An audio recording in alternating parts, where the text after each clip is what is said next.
नमस्ते मुलांनो, आज आपण इयत्ता 6वीचं प्रकरण 4 अपूर्णांकांवरील क्रिया बघणार आहोत। गुणाकार व्यस्त बघून झाला, आपलं गुणाकार झालंय, वजाबाकी झालेली आहे अपूर्णांकांची। आता आपल्याला अपूर्णांकाचं भागाकार बघायचा आहे। तर अपूर्णांकाचा जो भागाकार असतो मुलांनो, तर भागाकार मध्ये बघा, एक ही भाकर आहे मुलांनो, प्रत्येकाला चतकोर भाकरी द्यायची आहे। चतकोर म्हणजे एक एक कोर त्यांना द्यायचा आहे।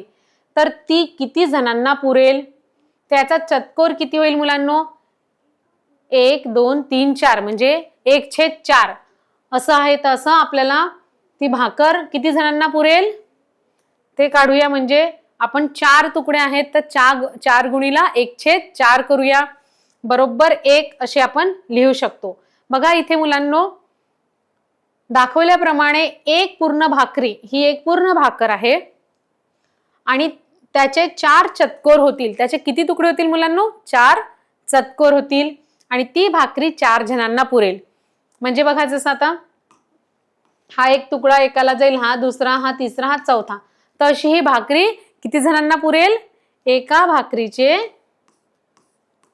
1/4 म्हणजे चतकोर दिला तर किती येईल मुलांनो? 4 तुकडे झाले तर येईल उत्तर 1। म्हणजे आपण याला असं लिहू शकतो मुलांनो। आणि ही जी भाकरी आहे, एक भाकर एक एक तुकडा समजा चतकोर दिला तर ती भाकर 4 जणांना पुरेल। आता अपूर्णांकाच्या भागाकाराचे रूपांतर गुणाकारात करूया। आता आपल्याला बघा मुलांनो, इथे दिलेला आहे 1 भागीला 1/4 करायचं आहे। तर बघा, 1 भागीला 1/4 केलं तर बरोबर 4 आणि याचं गुणाकारात कसं रूपांतर होईल? 1 गुणीला 4/1 अशा प्रकारे हे याचं भागाकार येणार आहे। म्हणजेच बघा, जसं मुलांना आता कोणतीही संख्या आहे, जसं समजा आता इथे 5 आहे आणि 5 भागीला मी समजा 3/2 केलं, तर याचा आपल्याला गुणाकार मध्ये याला करायचं आहे, रूपांतर करायचं आहे। तर काय होईल? 5 गुणीला हा जो छेद आहे तो अंशाच्या जागी जाईल आणि अंश हा छेदाच्या जागी होईल। तर अशा प्रकारे अपूर्णांकाचा भागाकार करताना त्याचं गुणाकारामध्ये रूपांतर होते आणि रूपांतर होताना लक्षात ठेवायचं, जी छेदाची संख्या आहे ती अंशामध्ये जाईल आणि अंशाची जी आहे संख्या ती छेदामध्ये येईल। जसं आता उदाहरणात बघूया मुलांनो, गुळाची प्रत्येक ढेप 1 किलोग्रामची अशा 6 ढेपा आहेत। तर अशा एकूण किती ढेपा आहेत मुलांनो? 6 ढेपा आहेत। एका कुटुंबाला महिन्याला 1.5 किलो गुळ लागत असेल तर त्या ढेपा किती कुटुंबाला पुरतील? म्हणजे बघा, प्रश्न कसा आहे, ढेप आहे 1 किलोग्रामची, परंतु एका कुटुंबाला महिन्याला ती किती? महिन्याला ती 1.5 किलो गुळ पुरतो। तर ढेपा एकूण कुटुंबाला किती पुरतील आपल्याला हे काढायचं आहे। तर बघा, 1.5 किलोग्राम म्हणजे काय होते मुलांनो? 1.5 किलोग्रामला आपण 1 अधिक अर्धा, म्हणजे आपल्याला वस्तू कोणती पण 1.5 किलो घ्यायची आहे तर आपण काय करतो? 1 अधिक अर्धा घेतो। म्हणजेच 1 अधिक अर्धा याला आपण याची बेरीज केली तर हे उत्तर येईल आपल्याला 3/2। आता बघा मुलांनो, दिलेला गुळ किती कुटुंबाला पुरेल हे काढण्यासाठी आपल्याला इथे भागाकार करायचा आहे मुलांनो। आणि बघा, जी गुळाची प्रत्येक ढेप आहे ती 1 किलोग्रामची आहे आणि अशा आपल्याजवळ 6 ढेपा आहेत, म्हणून आपण इथे 6 भागीला 3/2 करूया। आणि आताच सांगितलं आहे की जेव्हा आपण भागाकार करतो तर भागाकाराचं जेव्हा आपण गुणाकारामध्ये रूपांतर करतो तर काय होईल? हे जे छेद आहे ते छेद वर जाईल, म्हणजे 2 वर जाईल आणि 3 खाली येईल। म्हणून बघा इथे असं झालेलं आहे। म्हणून 6/1 गुणीला 2/3 झालेला आहे। मग बघा इथे 6 गुणीला 2 12 होईल आणि 3 1 3 आणि जेव्हा आपण 12 भागीला 3 केलं तर 3 1 3 3 12 होईल। म्हणजे आपलं उत्तर इथे येणार आहे 4। तर उत्तर आपल्याला येईल, तर या ढेपा किती कुटुंबाला पुरतील? 4 कुटुंबाला पुरतील। तर बघा इथे आपलं 6 ढेपा ह्या 4 कुटुंबाला पुरतील। आता दुसरं उदाहरण इथे सांगितलेलं आहे 12 भागीला 4। तर इथे पण आपण बघा 12 भागीला 4 म्हणजे 12 हे भागीला आहे, तर भागाकाराचं जेव्हा आपल्याला रूपांतर करायचं आहे गुणाकारामध्ये, तर गुणीला 1/4 असं उत्तर येईल. म्हणजे 12 एक 12 भागीला 4 आणि समजा 12/4 म्हणजे 12ला 4 भागलं तर उत्तर आपल्याला 3 येणार आहे मुलांनो. म्हणजे आपल्याला लक्षात ठेवायचं आहे की कधीही भागाकाराचं आपण गुणाकारामध्ये रूपांतर करतो तर छेदाची संख्या वर जाते, म्हणजे त्याचं उलट होते. छेदाची संख्या अंशामध्ये जाते आणि अंशाची संख्या छेदामध्ये येते. इथे सुद्धा बघा सेम तसंच झालंय मुलांनो. 5/7 भागीला 2/3 होतं. गुणाकार झालं तर आपण हे जे 3 आहे 3 वर गेलं, म्हणजे छेदाची 3 होतं ते अंशाच्या ठिकाणी गेलं आणि अंश हे खाली आलं. मग इथे 5 गुणीला 3 केलं, किती येईल मुलांनो? 5 गुणीला 3 केल्यावर 15 आलं आणि 7 दुने 14 आलं आहे मुलांनो. मग याचं बघा अपूर्णांकात रूपांतर केला तर 1.1/14 उत्तर आलंय मुलांनो. हे तर तुम्हाला माहिती आहे कसं आलंय. आपण 15ला 14ने भागल्यावर हे उत्तर आलं आहे. एखाद्या संख्येला अपूर्णांकाने भागणे म्हणजे त्या संख्येला त्या अपूर्णांकाच्या गुणाकार व्यस्ताने गुणणे आहे. म्हणजे उलट करतो ना आपण, गुणाकार व्यस्त करतो त्याचा. भागाकाराचं समजा गुणाकार मध्ये रूपांतर करायचं आहे तर ते इनडायरेक्टली आपलं गुणाकार व्यस्त होते. गुणाकार व्यस्ताने आपण गुणणे आहे. तर मुलांना आता दुसरं उदाहरण बघूया. उदाहरणात आहे, आपल्या शाळेत एकूण 750 विद्यार्थी आहेत. त्यांनी वर्षभरात एकूण तासिकांचा 25/3 तासिका क्रीडांगणावर खेळण्यात व्यतीत केला. तर प्रत्येक विद्यार्थी किती वेळ खेळला? तर मुलांनो इथे प्रत्येक विद्यार्थी किती वेळ खेळला हे आपल्याला काढायचं आहे.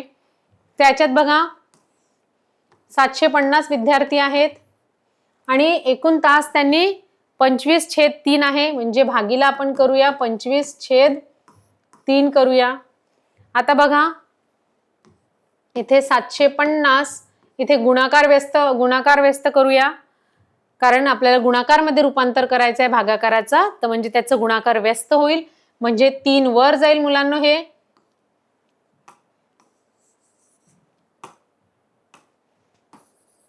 हे 3 वर जाईल आणि 25 खाली येईल. मग बघा इथे 25 एक 25, 25 तिसी 750 येतं आणि 3 तिरी 9 म्हणजे 90 उत्तर येईल आपलं. दुसरं आपण अजून एका पद्धतीने मुलांनो याला सोडवू शकतो. इथे बघा 750 आहे, 750 गुणीला 3/25. 3/25 जे आहे तो याचा 25/3चा काय आहे? गुणाकार व्यस्त आहे. तर याला पण आपण सोडवू शकतो. 75 तिरी किती होते मुलांनो? 75 तिरी केले तर 5 तिरी 15/5, हातचाला 1, 7 1 6, 7 7 21 आणि 22 म्हणजे 225 येते मुलांनो. तर 225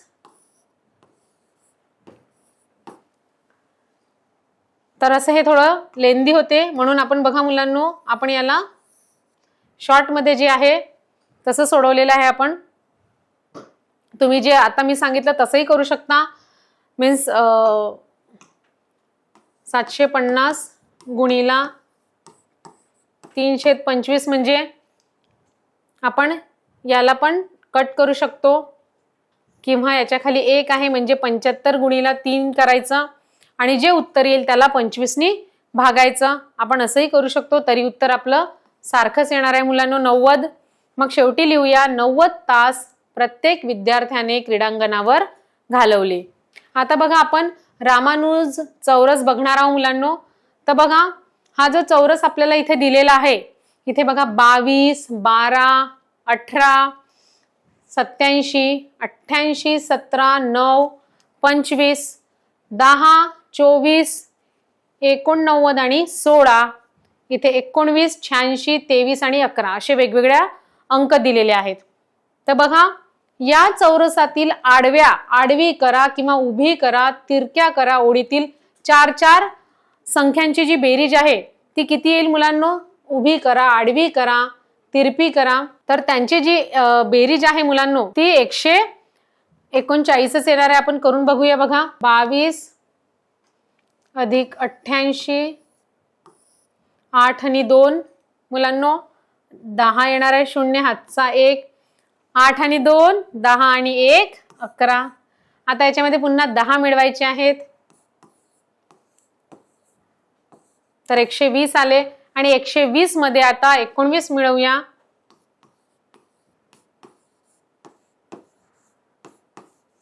तर आपलं येणार आहे 139. म्हणजे बघा याची बेरीज करा किंवा तुम्ही अशी करा, आडवी करा, तिरपी करा, कशीही बेरीज केली तरी याचं जे उत्तर आहे मुलांनो ते 139च येणार आहे. 139च उत्तर येणार आहे. दुसरं बघा, कशीही बेरीज केली तरी तेवढीच येते का? हो मुलांनो, कशीही आपण बेरीज केली, तुम्ही वहीमध्ये सोडवून बघा, तरी 139च म्हणजे 139च बेरीज येते. आता तिसरा बघा, चौरसातील पहिल्या ओळीतील संख्या 22, 12, 18, 87 म्हणजे 22 तारीख 12वा महिना आणि 1887 अशी तारीख आहे. तर ही जी तारीख दिसत आहे ह्या तारखेचं काय वैशिष्ट्य आहे मुलांनो?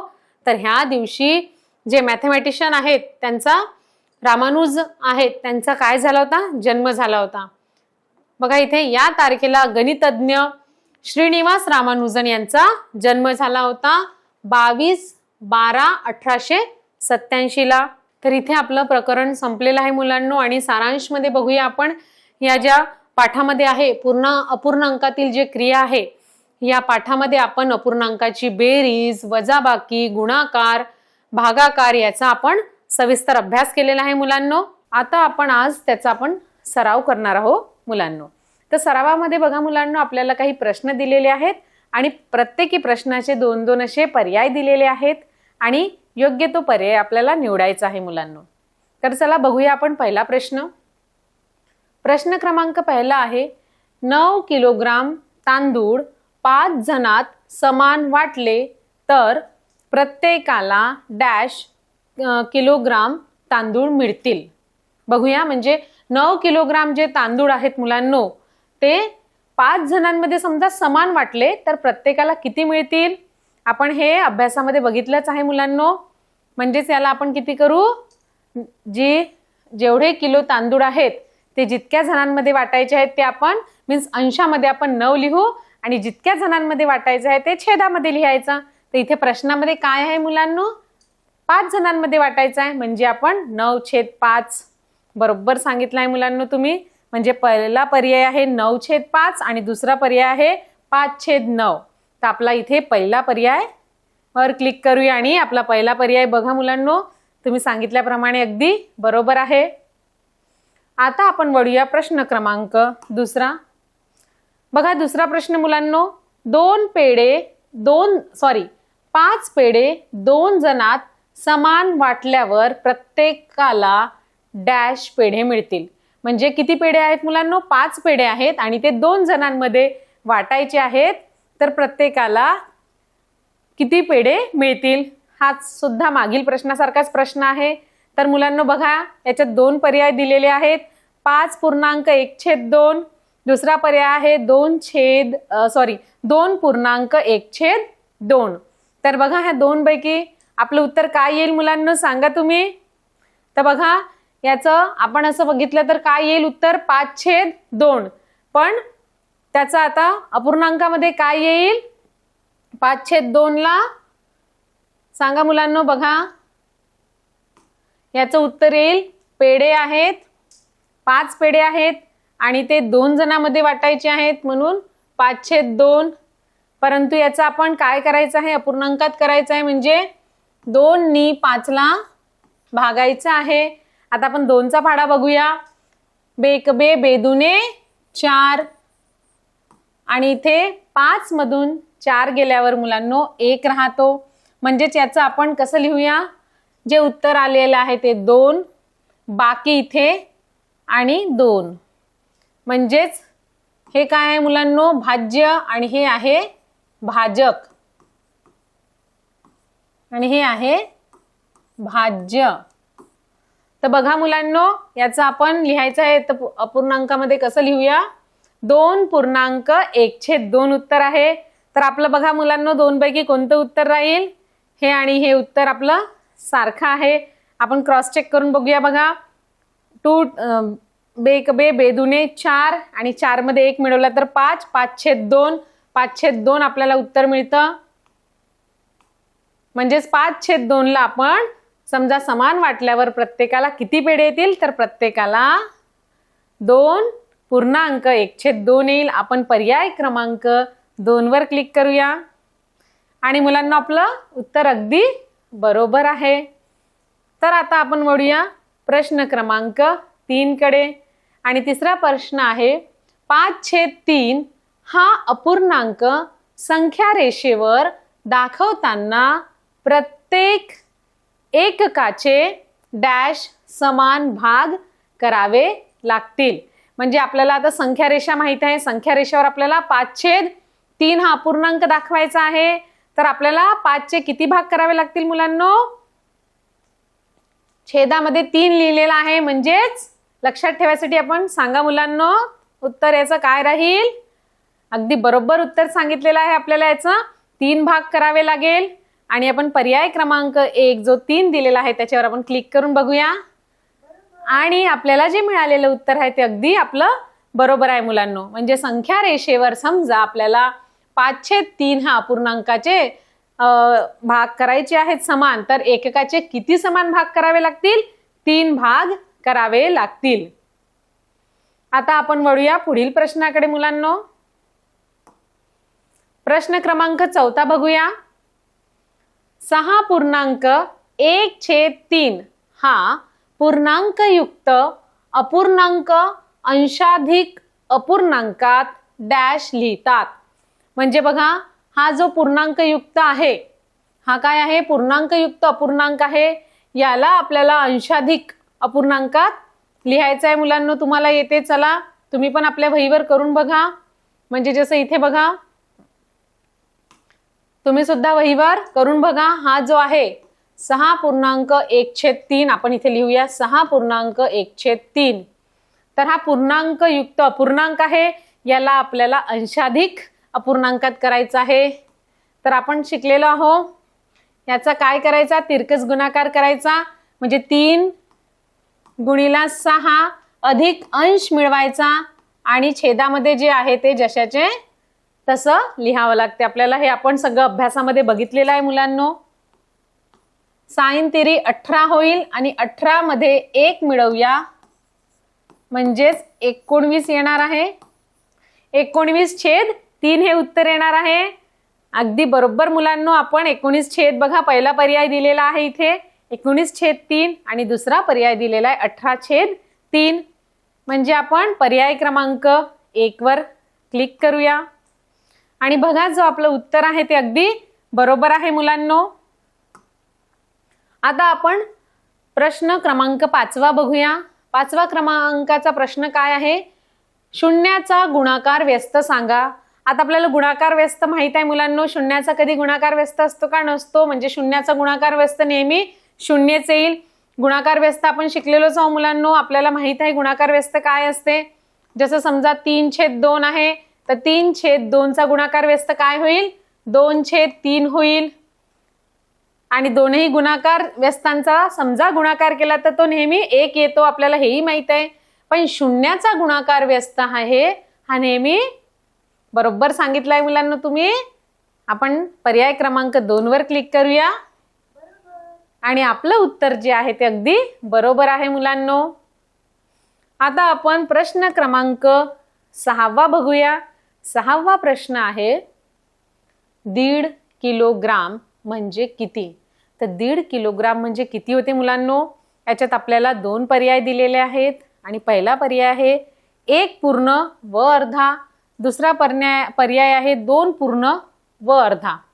तर आपल्याला 1.5 म्हणजे किती होते मुलांनो? 1.5 म्हणजे 1 आणि अर्धा. याला आपण 1.5 म्हणतो. 1.5 आपल्याला बघायचं आहे मुलांनो. तर आपण 1.5 शिकलेलो आहोत. 1.5 म्हणजे काय होते? कोणती वस्तू 1.5 किलोग्राम पाहिजे तर आपण काय करतो? आपण 1 घेतो आणि दुसरा अर्धा घेतो.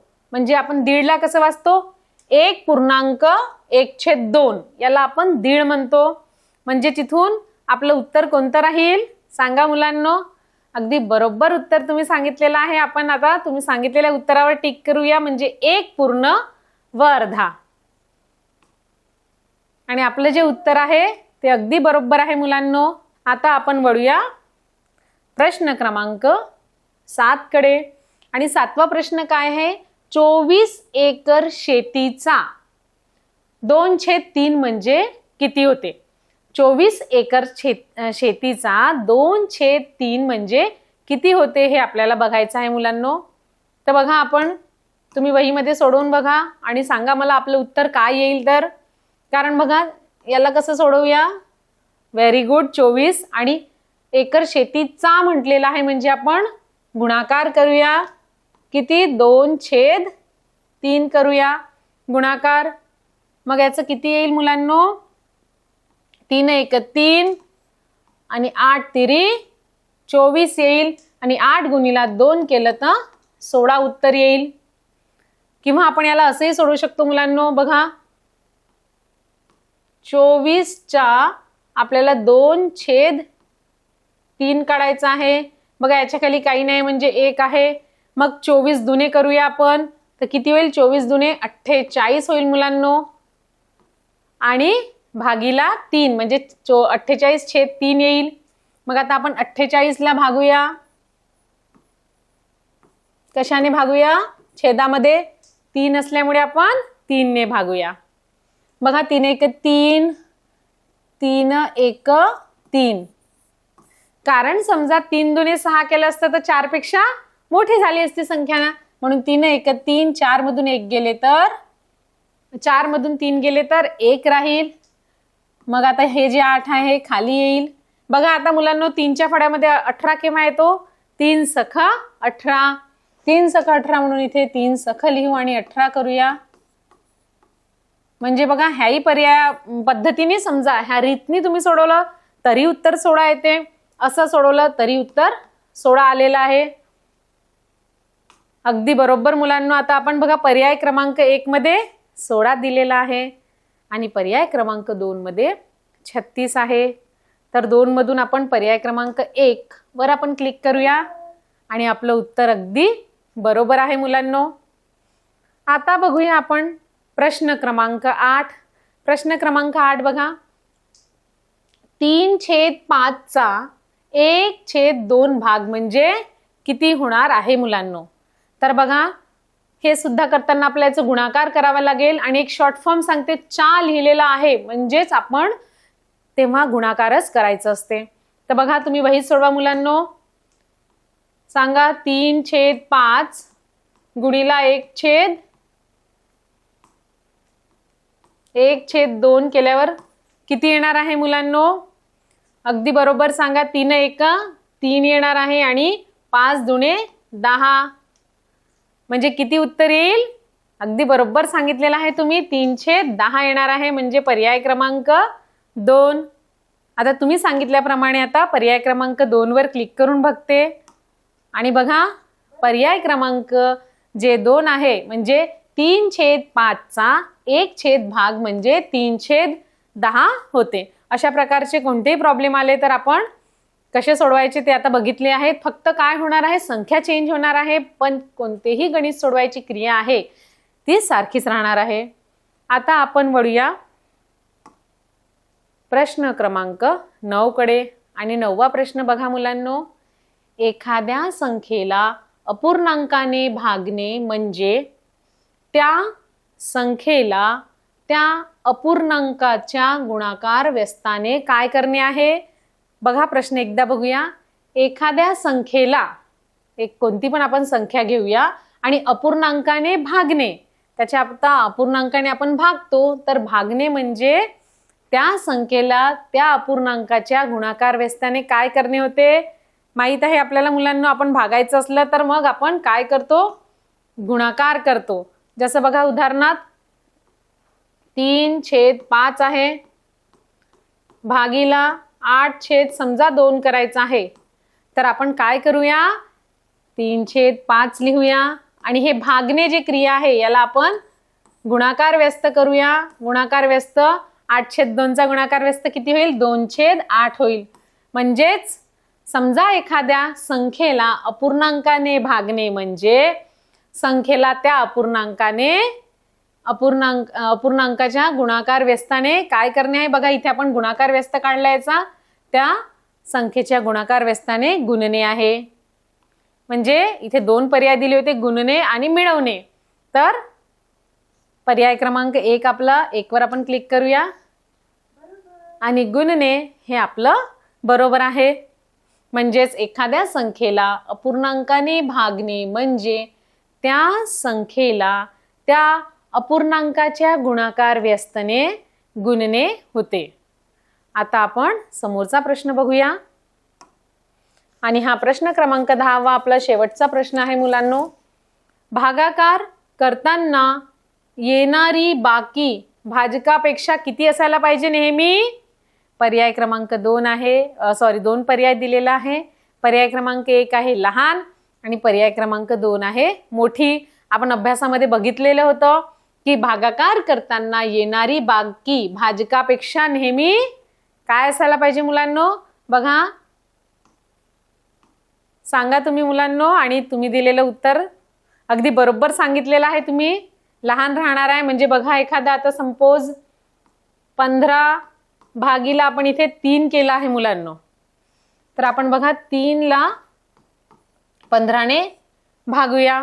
म्हणजेच आपण 3चा फाडा आता म्हणूया. बघा 3च्या फाड्यामध्ये 3 5 15. इथे बघा मुलांनो 5 मधून 5 गेले 0, एकातून 1 गेले 0. तर इथे काय म्हणतात, भागाकार करताना येणारी बाकी ही 0 0 काय आहे मुलांनो? ही आहे बाकी. आणि याला काय म्हणतो आपण? भाज्य. आणि हे आहे भाजक. तर आपल्याला प्रश्नामध्ये काय म्हटलेलं आहे? भागाकार करताना येणारी जी बाकी आहे ती भाजकापेक्षा नेहमी काय असायला पाहिजे? मोठी का? नाही. भाजक इथे 3 आहे, बाकी ही लहान आहे. म्हणजे नेहमी बाकी किती असायला पाहिजे मुलांनो? लहान असायला पाहिजे. तुम्ही सांगितल्याप्रमाणे आता पर्याय क्रमांक 1 वर क्लिक करूया आणि आपलं उत्तर अगदी बरोबर आहे मुलांनो. इथे आपला सराव संपलेला आहे.